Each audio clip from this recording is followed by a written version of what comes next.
আজকে প্রদেশ কালকে উপদেশ, এটা কিরকম? মানে এটা তো মানে যাইছে তাই, মানে যখন যেটা মনে হয়েছে। মানে ভাই আমরা সংস্কার কমিশনের রিপোর্টগুলি দেখছি, সেটা প্রশাসনের সংস্কার কমিশন হোক, সংবিধান সংস্কার কমিশন হোক, প্রতিটা জায়গায় মানে আমি বলবো যে নভিসি ভাবে সেই সংস্কার কমিশনগুলি রিপোর্ট করছে অনেকগুলি জায়গায়, প্রতিটা জায়গায়। আমি মানছি কিন্তু সবগুলোই তারা যেমন ধরুন কনস্টিটিউশনের যে, এবং মানে আমি আরেকটু যোগ করি, এগুলি করতে পরিশ্রম লাগে না। আমি আরেকটু যোগ করি, এগুলি করতে পরিশ্রম লাগে না। এই যে একজন প্রফেসর এখানে আসেন, তার কাছ থেকে আমি শুনবো এগুলি করতে পরিশ্রম লাগে না। যেইভাবে এই কাজগুলি হয়েছে সেগুলি স্যাররা, আমাদের স্যাররা, এই যে নিউটন স্যার আছেন, আমাদের ক্লাসরুমে এর চেয়ে বড় বড় ইয়া দিতেন আসলে। যাই হোক মানে ভাই আপনি বলেন না। আমি বলছি যে আগে পলিটিক্যাল পার্টিগুলো করি, এরা করছে, সেই করছে যে সেটাকে আপনি কেন ক্রেডিট দেবেন না? একটা তো কথাই চালু হয়ে গেছে, সে হচ্ছে যে বাবা দেশের মধ্যে প্রতিষ্ঠিত হয়েছে যে আমাদের এগুলো বদল করতে হবে। ধরেন এরা পুরোটা করতে পারলো না, দেখা গেল এন্ড অফ দি ডে যে এদের 80% জিনিসই ট্র্যাশ হয়েছে, কিন্তু ধারাটা তো চালু হয়ে গেল। এই সরকার কোনো মতে একটু সময়টা পার করে দিচ্ছে, হয় না? ক্রিজে বল ঠেকাইলাম, ডাক করলাম, সময়টা পার করে দিলাম, মানে ওরকম আমারও মাঝে মাঝে মনে হয়। প্রফেসর ইউনূস যেহেতু আরেকবার প্রধানমন্ত্রী হইতে চান না, সেহেতু তার পক্ষে অন্য কিছু করা কঠিন, যেটা সাধারণভাবে নির্বাচিত হয়ে আসে যারা করতো আর কি, যাদের আরেকবার প্রধানমন্ত্রী হইতে হবে, দলের কাছে রাজনীতি করতে হবে। কিন্তু আমার কাছে মনে তো হয় যে শুধু প্রধানমন্ত্রী হওয়াটা তো না, প্রফেসর ইউনূসের তো অন্য স্বপ্ন, অন্য উদ্দেশ্য, চিফ এক্সিকিউটিভ রাষ্ট্রের হয়ে বসে থাকার একটা ইচ্ছাও থাকতে পারে লম্বা দিনের। মনে করছে না মানুষ এটা? আচ্ছা, মানুষ এটা মনে করছে না, উনি তো ইলেকশনে দাঁড়াবেন না বলে দিয়েছেন, উনি তো পার্টি করছেন না। নতুন যে পার্টি হয়েছে সেই পার্টির উনি কিছু নন, তাহলে ওনার সে উদ্দেশ্য নাই। বাকি অ্যাডভাইজার যারা যারা আছেন, অনেকের নাম বলতে পারি আমি, এই 3-4 জন ছাত্র বা শিক্ষার্থী, এদেরকে বাদ দিলে তারাও কোনো সময় এরকম আগ্রহ দেখাননি যে তারা আরেকবার নির্বাচন করবেন বা আরেকবার শাসন করার চেষ্টা করবেন। বরঞ্চ তাদের সম্পর্কে বেরিয়েছে, তারা গিয়ে প্রধান উপদেষ্টাকে বলেছেন, স্যার কোথায় দিয়ে আসে, আগে আমরা ব্যক্তিগতভাবে যাই করতাম, অন্তত যে টাকা কামাই করতাম অ্যাডভাইজার হিসেবে আপনি যে বেতন দেন তার থেকে অনেক বেশি সেটা। অতএব তারা কমফোর্টেবল, এটা বোঝাতে চেয়েছে। মানুষ কিন্তু ওদেরটা বিশ্বাস করছে যে হ্যাঁ, ওরা যাই করুক না কেন ক্ষমতা নিয়ে লড়ালড়ি করবে না। কিন্তু রাজনীতিবিদ সম্পর্কে সে মনে করে ও আওয়ামী লীগ করে, তাহলে তো নিশ্চয়ই সে বিএনপির বিরুদ্ধে ষড়যন্ত্র করবে। ও বিএনপি করে, তাহলে তো আরেকবার ক্ষমতায় নেওয়ার জন্য মিথ্যা কথা বলবে, দরকার লাগলে আমাদেরকে ভুল বোঝাবে। এই তখনকার যে সমস্ত দুর্নীতি, অন্যায়, লুটপাট বা চুরি ডাকাতি, হাইজ্যাক এগুলো হতো, অনেকেই মনে করতো যে পলিটিক্যাল পার্টিগুলোর সাপোর্টেই এগুলো হয়, নেতাদের সাপোর্টে এগুলো হয়। কিন্তু এখন যারা ক্ষমতায় আছেন তারা এই ব্যাপারে কোন রকম সাপোর্ট দেন বলে তারা মনে করে না, পরে এক ধরনের ইমিউনিটি তারা তো পেয়েই যাচ্ছেন। এই কারণে এরকম হয়েছে যে মানুষ এটা মনে করবে। যেমন ধরেন আর একটা স্টাডি হয়েছে না, আগে কি জাতীয় সংসদ নির্বাচন নাকি আগে স্থানীয় সংসদ নির্বাচন? প্রথম আলোর একটা সার্ভে বলছে 64% হচ্ছে স্থানীয় সরকার নির্বাচন। তো এখন ওটার ভিত্তিতে কি সিদ্ধান্ত হয়ে যেতে পারবে এর সাথে পলিটিক্স কিভাবে যুক্ত? মানুষ এখানে কিন্তু রাজনীতি আছে না, মানুষ দেখছে যে আমি আমার ডেথ সার্টিফিকেট পাই না, তারপর ব্যবসা করবো তার জন্য পাই না, আমার আরো যে সমস্ত সোশ্যাল মানে দরকার আছে, সার্টিফিকেশন বা অন্য কিছু, এটা তো পাচ্ছি না যেহেতু আমার কোনো সরকার নেই। মানে ভাই আপনার কাছে মনে হয় না যে এইসব জরিপের অনেকখানি হচ্ছে মত মোরল বা ওপিনিয়ন লিডার দ্বারা প্রভাবিত? কারণ আমি যখন দেখি যে ধরেন যেরকম করে তারা ইতিমধ্যে তারা 6টা কমিশনের রিপোর্ট প্রকাশ করেছেন, আমি জানি না কারা দেখুন আপনি পেয়েছেন কিনা, পরে বোঝা যায় তো যে তারা পরিশ্রম করেছেন, পড়াশোনা করেছেন। পুরা প্রপোজাল আপনি এগ্রি না করেন, কিন্তু এইটা পুরা জাতিকে, আপনি কল্পনা করেন পুরা জাতিকে কনস্টিটিউশনের বিতর্কের মধ্যে চাপিয়ে দিয়েছে। যারা পার্লামেন্টের মেম্বার তাদের 50% হয়তো কনস্টিটিউশন ঠিক মতো পড়েনি অতীতে, এখন আপনার চায়ের দোকানে পর্যন্ত কনস্টিটিউশন না। এটা তো একটা মানে আপনার কাছে ঠিক পাঠ মনে হয় কিনা? এটা তো একটা ঠিক মানে আমরা ওয়ার্ল্ড ব্যাংক থেকে ইন্টারন্যাশনাল এনজিও গুলির থেকে শুরু করে নতুনকার এনজিওর কাজে এগুলা যে কমিশন করবে, রিপোর্ট করে সেটা নিয়ে আলোচনায় রাখবে। কিন্তু শেখ হাসিনা তো সংবিধান দেখে দেখে মানুষের উপর অত্যাচারটা চালায় নাই, সংবিধানটার প্রতিপক্ষ করা হয়েছে, সংস্কারের কথা বলা হয়েছে। এটা আরেকটা পলিটিক্যাল গভর্নমেন্টই তো করতে পারতো বা করা উচিত ছিল। কেউ কেউ এরকম বলে থাকেন।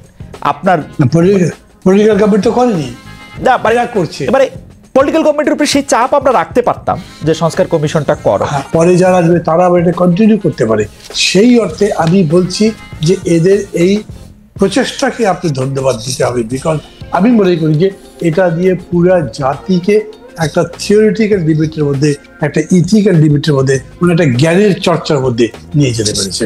আগে এটা ছিলই না। মানে ভাই আপনি যখন বলছেন আমি ধন্যবাদ দিচ্ছি, তবে এই বিষয়টা আমি একটু প্রফেসর নিউটনের কাছে একটু জানতে চাইতেছি যে প্রফেসর নিউটনের যে কমিশন সংস্কার করা, এর মধ্যে থেকে আমরা কি পাচ্ছি? আসলে আমার মূল প্রশ্নটা আপনার কাছে ছিল হচ্ছে যে বা যে প্রশ্নটা আমি আসলে করতে চাইছিলাম বা যে প্রশ্নটার মধ্যে আমি আসতে চাইছিলাম যে এখানে সংস্কারের কথা বলা হচ্ছে, এখানে বলা হচ্ছে, কিন্তু আমাদের মধ্যে নিরাপত্তার অভাব বোধটা অনেক বেশি তীব্র হইতেছে। কোথাও আসতেছে মব, কোথাও আসতেছে তৌহিদি জনতা। কেউ আমাকে সিগারেট খাইতে দেখলে ধরে মারতেছে, কেউ হলো আয়সা বকতেছে, মেয়েদের জন্য আলাদা রকম একটা আইন কানুনের কথা বলতেছে, কেউ আবার গিয়া মাজার মুটটা ভাঙতেছে, আবার কেউ গিয়া আরো একটা ভালো কাজও করতেছে, সবাই মিলে। এগুলি আপনি আসলে কিভাবে দেখেন? সরকারের ব্যর্থতা হিসেবে দেখেন কিনা, সরকার অন্য কোনো কিছু করতে পারতো বলে দেখেন কিনা? খালেদ, মান্না ভাইয়ের কাছে আপনি যাওয়ার আগে আমাকে যেটা শেষ প্রশ্ন করে রেখে গিয়েছিলেন যে মান্না ভাইয়ের কাছ থেকে ফিরে এসে যেন বলি, সেটা ছিল যে অরাজনৈতিক সরকার পারে কি ধরনের কতটুকু করতে পারে, না করতে পারে। এখানে আমি একটু সতর্ক থাকতে চাই। রাজনৈতিক সরকার কথাটার অর্থ আর দলীয় সরকার কথাটার অর্থ একই না। এই সরকার রীতিমতো রাজনৈতিক সরকার, এটা কোনো অরাজনৈতিক সরকার না। একটা সরকার পরিচালনা, একটা রাষ্ট্র পরিচালনার কাজ কখনোই অরাজনৈতিক হতে পারে না। এটা it is very much political. এটা দলীয় সরকার না, এটা আমরা একটু যেন খেয়াল রাখি। এত বেশি পলিটিক্যাল সরকার আমরা অতীতে পাইনি। এই যে মান্না ভাই দারুণ বলেছেন যে দেখেন সংস্কার প্রশ্নটা, রাষ্ট্র সংস্কারের প্রশ্নটা সত্যি সত্যি রাষ্ট্র পরিচালকেরা, সরকার সিরিয়াসলি করছেন, কাজটা করছেন, এটা আমরা অতীতে কখনো করিনি। এটা আমাদের ইস্যুই ছিল না। অথচ আমাদের বাচ্চারা 2018 সালে বলছিলেন যে রাষ্ট্র মেরামত লাগবে। নিরাপদ সড়ক আন্দোলন করতে গিয়ে তারা বলছিলেন যে রাষ্ট্র মেরামতের কাজ চলছে, স্কুলের ছেলেরা আমাদেরকে বলেছিলেন, তাই না? এবং সেখান থেকে কিন্তু ওই বলতে গেলে এটা একটা ন্যাশনাল এজেন্ডা হয়ে আছে। যে আমি প্রথমে 1 নম্বর যেটা বলবো যে এটা অরাজনৈতিক সরকার না, এবং বাংলাদেশের ইতিহাসে, অতীতের ইতিহাসেও এই প্রথম গোটা কনস্টিটিউশনাল রিফর্মের প্রশ্নটা এত সিরিয়াসলি, এত বেশি পলিটিক্যালি মানুষের আম জনতার মধ্যে পর্যন্ত এসেছে। স্কুল কলেজের ইউনিভার্সিটির ছেলেমেয়েরা সিরিয়াসলি কনস্টিটিউশন নিয়ে কথা বলছেন। কেমন এটা আমরা ইগনোর করতে পারছি না। এবং সংস্কার কমিশনগুলো পরিশ্রম হয়েছে কিনা খালেদ আপনি বলেছেন, সেটা বড় প্রশ্ন না। গায়ে গতরে পরিশ্রম, মাথার পরিশ্রম সেটা এক জিনিস, আর রাজনৈতিক তাৎপর্য সেটা আর একটা জিনিস। এনজিওগুলো যেভাবে রিপোর্ট তৈরি করে, যেভাবে রিপোর্ট পেশ করে, সেগুলোর এক ধরনের পরিবেশ, এক ধরনের প্রেক্ষাপট আছে। আর এখন যে রাষ্ট্র সংস্কারের প্রসঙ্গগুলো হচ্ছে, এটা অনেক বেশি তাৎপর্যপূর্ণ, অনেক বেশি সিগনিফিক্যান্ট। সবচাইতে বড় এনজিওরও কোনো একটা রিপোর্ট তৈরি করা এর সঙ্গে তুলনীয় না।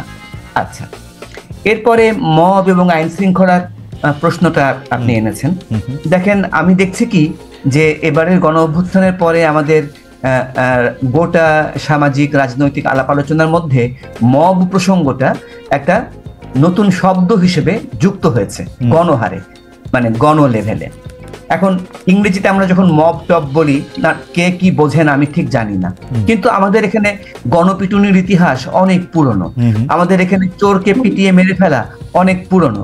যেমন ধরেন যে অনেক বেশি মাথা খাটিয়ে, অনেক বেশি ডেলিকেটলি, সূক্ষ্মভাবে মিনা কার্টুন তৈরি হয়েছিল মেয়েদেরকে এগিয়ে নেওয়ার জন্য। মিনা কার্টুনের আমার মনে আছে, আমার মনে দাগ কেটে গেছে। আমি আমার তখন একদম ছোট্ট বাচ্চা, 2-3 বছরের বাচ্চা, তাকে নিয়ে দেখছিলাম। প্রথম পর্বেই একটা চোরকে লাউ চুরি করার জন্য, একটা চোরকে গোটা গ্রামবাসী ধাওয়া করে।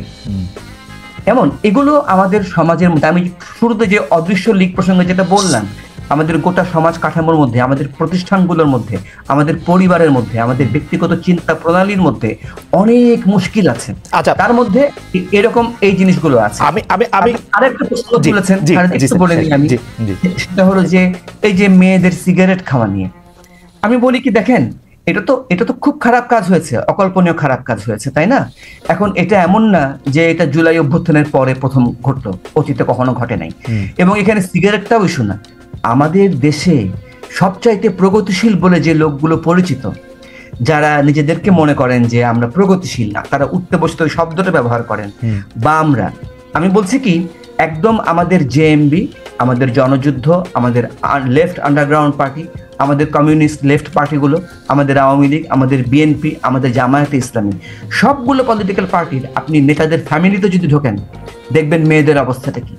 আমাদের কি গরিব, কি বড় লোক, কি গ্রামের, কি শহরের, কি এই ধারার রাজনীতি, কি ওই ধারার রাজনীতি, সমস্ত ক্ষেত্রে আমাদের পরিবারগুলোর মধ্যে আমাদের মেয়েদের অবস্থা খুব খারাপ। রাইট।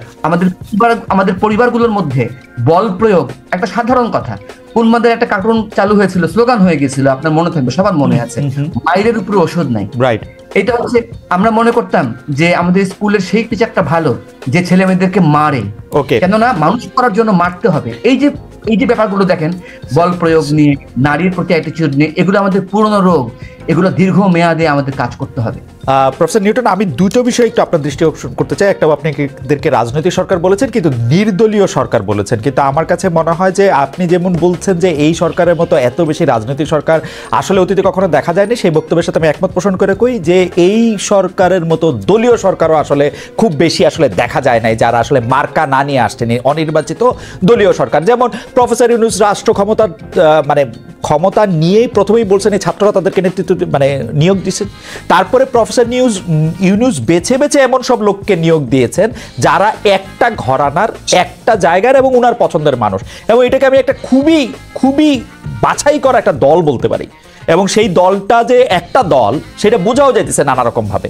তো আপনি এটাকে কেমনে এটারে মানে মানে নির্দলীয় বলতে চান আমি জানি না, এটা নিয়ে আপনি আর দুই লাইন বলবেন কিনা। আর আপনি মব প্রসঙ্গে হোক, আপনি অতীতের কথা বলছেন, আমাদের মেয়েদের প্রতি ব্যবহারের কথায় আপনি অতীতের কথা বলছেন, সব কথাই কিন্তু তো আমরা তাহলে অতীতের জায়গার থেকেই আসলে বলতে পারবো। এই জায়গাটা নিয়ে আরেকটু বলবেন কিনা, এই দুইটা প্রসঙ্গে আবার একটু। এটা অতীত বলি নাই, এটা মেয়েদের প্রশ্নে আমি অতীত বলি নাই, মবের প্রশ্নে অতীত বলি নাই। আমি বলছি যে এটা আমাদের সমাজের গড়নের মধ্যে, আমাদের পরিবারের গড়নের মধ্যে আছে, বর্তমানেও আছে, অতীতেও আছে, আগামী অনেকদিন পর্যন্ত ভবিষ্যতেও এটা থাকবে। আমরা যদি অনেক বড় করে প্রশ্নগুলোকে নিয়ে শিক্ষামূলক কাজের দিকে না যাই, আমরা যদি নতুন মূল্যবোধ তৈরি করতে না পারি, তাহলে আমরা এই মুশকিলগুলোর মধ্যে থাকবো। এই মুশকিলগুলো শুধু বাংলাদেশের মুশকিলও না। আচ্ছা, ফলে এটা অতীত ভবিষ্যতের প্রশ্ন না। নির্দলীয় শব্দটা আমি কিন্তু বলি নাই, আমি অনির্বাচিত শব্দটাও বলি না। আমি বলেছি যে রাজনৈতিক সরকার এবং দলীয় সরকার, এই দুইটা ধারণার মধ্যে পার্থক্য আছে। তার মানে আমি এটা বলিনি যে এটা নির্দলীয় সরকার, আমি এটাও বলিনি যে এটা অনির্বাচিত সরকার। নির্বাচিত অনির্বাচিত ভোটের মধ্যে দিয়ে নির্বাচন এক ধরনের। আমি যদি এখন প্রশ্ন করি যে আপনি এটাকে দলীয় সরকার মনে করেন কিনা, আমি বলবো যে সুনির্দিষ্ট একটা রাজনৈতিক দলের এটা সরকার না, সুনির্দিষ্ট একাধিক রাজনৈতিক দলের এটা সরকার না, কিন্তু এটা তো নিজে একটা দল, গ্রুপ, এটা একটা গোষ্ঠী, তাই না? এ সেট অফ পিপল। ফলে আমি কি নামে ডাকবো সেটা বড় কথা না, বড় কথা হচ্ছে যে আমার পয়েন্ট যেটা ছিল যে এটা খুব রাজনৈতিক সরকার, এবং একদম রাষ্ট্র পরিচালনার সমস্ত রাজনৈতিক কর্মকাণ্ডের যে গোড়ার আইনি কাঠামো সেইটা ধরে এরা টান দিচ্ছেন। এই অর্থে বলছি, সংস্কারের কাজে হাত দিচ্ছেন, এই অর্থে বলেছি যে এটা অনেক বেশি রাজনৈতিক সরকার। দলীয় কি দলীয় না, এটা অত বড় প্রশ্ন না, কিন্তু এটাকে আমি অনির্বাচিত একটা শব্দ দিয়ে, এক বিশেষণ দিয়ে বলে যেতে রাজি না। এটা একটা বিপ্লবের মধ্য দিয়ে, একটা গণ অভ্যুত্থানের মধ্য দিয়ে তৈরি হয়ে ওঠা একটা সরকার, এটাও একটা নির্বাচনের প্রক্রিয়া, এটারও একটা ভ্যালিডেশন আছে, লিগ্যাল ভ্যালিডেশনও আছে, এটার একটা বৈধতা আছে, তাই না? সেই ক্ষেত্রে কি যদি আমি এই কথাটার মধ্যে থেকে একটু আমার খটকা লাগে এই জায়গায়, যে বিপ্লবের মধ্যে দিয়ে গড়ে ওঠা একটা সরকার, তো মানে এই সরকারটাকে কে চুজ করলো? মানে শুধু ডক্টর ইউনূসকে চুজ করা হয়েছে, বাকি জনরে ডক্টর ইউনূস চুজ করছেন, ব্যাপারটা কি এরকম নাকি সব পুরো সরকার ব্যবস্থাটাকেই চুজ করছে বিপ্লব যারা করছে তারা সবাই? দেখেন, আমি তো অনেক দূরে থাকি ঢাকা শহর থেকে, আমি দূর থেকে দেখার সুবিধাও আছে, অসুবিধাও আছে। তা আমি আমার সুবিধার জায়গাটাই আমাকে ভাবতে হবে, কারণ আমাকে তো দেখতে হয়, দূরে থাকলেও আমাকে তো বোঝার চেষ্টা করতে হয়, ভুল হোক ঠিক হোক, তাই না? দূর থেকে আমি যেটা দেখেছি সেটা হলো যে এই সরকারটা অদ্ভুতভাবে, খুব লুজলি কিন্তু অদ্ভুতভাবে ব্যালান্সড একটা সরকার।